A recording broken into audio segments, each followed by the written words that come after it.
31st night, একটি রাত যে রাতে পাপের মিছিল, একটি বিজাতীয় সংস্কৃতি যেখানে গান বাজনা, মাদক, অপচয় এবং নৈতিক অবক্ষয়ের মাধ্যমে সমাজকে ধ্বংসের দিকে ঠেলে দেওয়া হয়।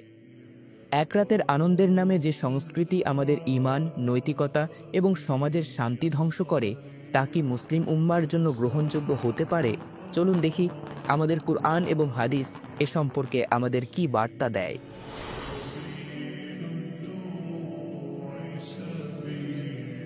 এই রাতে উচ্চস্বরে গান না বাজালে পুরো উপলক্ষটাই যেন অপূর্ণ থেকে যায়। উচ্চস্বরে গান বাজনা, নাচানাচি আর মদ্যপান যেন সোনায় সোহাগা। অথচ উচ্চস্বরে গান বাজনা ইসলামের দৃষ্টিতে শুধু সময়ের অপচয়ই নয়, বরং এই গান বাজনা হৃদয়কে কঠিন করে তোলে, ঈমান আমল থেকে বান্দাকে বিমুখ করে দেয়। আল্লাহ তাআলা বলেন, মানুষের মধ্যে এমন কেউ আছে যারা আল্লাহর পথ থেকে বিচ্যুত করার জন্য অর্থহীন কথাবার্তা, গান বাজনা ক্রয় করে। তাদের জন্য রয়েছে লাঞ্ছনাকর শাস্তি। রাসূলুল্লাহ সাল্লাল্লাহু আলাইহি ওয়াসাল্লাম বলেছেন, আমার উম্মতের মধ্যে এমন এক দল হবে যারা ব্যভিচার, রেশম, মদ এবং গান বাজনাকে হালাল বলে মনে করবে।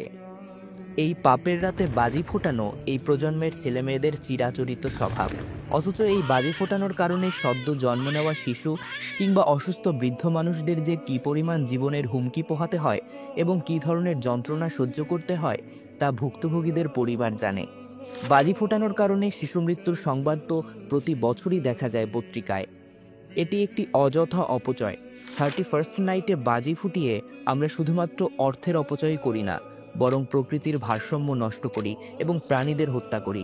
আল্লাহ সুবহানাহু ওয়া তাআলা বলেন, তোমরা অপচয় করো না, নিশ্চয়ই অপচয়কারীরা শয়তানের ভাই।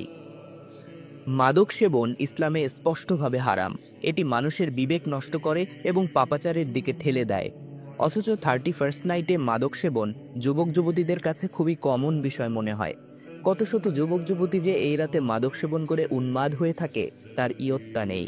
রাসূলুল্লাহ সাল্লাল্লাহু আলাইহি ওয়াসাল্লাম বলেন, প্রত্যেক নেশা সৃষ্টিকারী বস্তু হারাম। তিনি আরও বলেছেন, মদ সব পাপের মূল। এছাড়াও 31st নাইটের উন্মাদনায় নারীর সম্মানহরণ এবং শালীনতা নষ্ট হয়।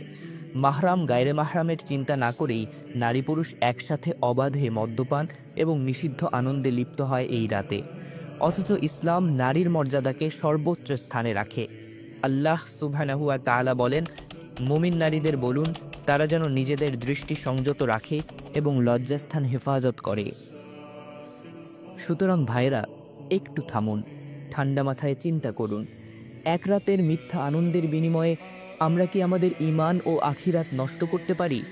ইসলাম আমাদের শান্তি, সৌন্দর্য এবং পরিশুদ্ধ জীবনযাপনের শিক্ষা দেয়। তাই আসুন এই বিজাতীয় অপসংস্কৃতি বর্জন করে আল্লাহর পথে ফিরে আসি এবং আমাদের জীবনকে সঠিক পথে পরিচালিত করি। নিশ্চয়ই সফল সেই ব্যক্তি যে নিজেকে পরিশুদ্ধ করেছে।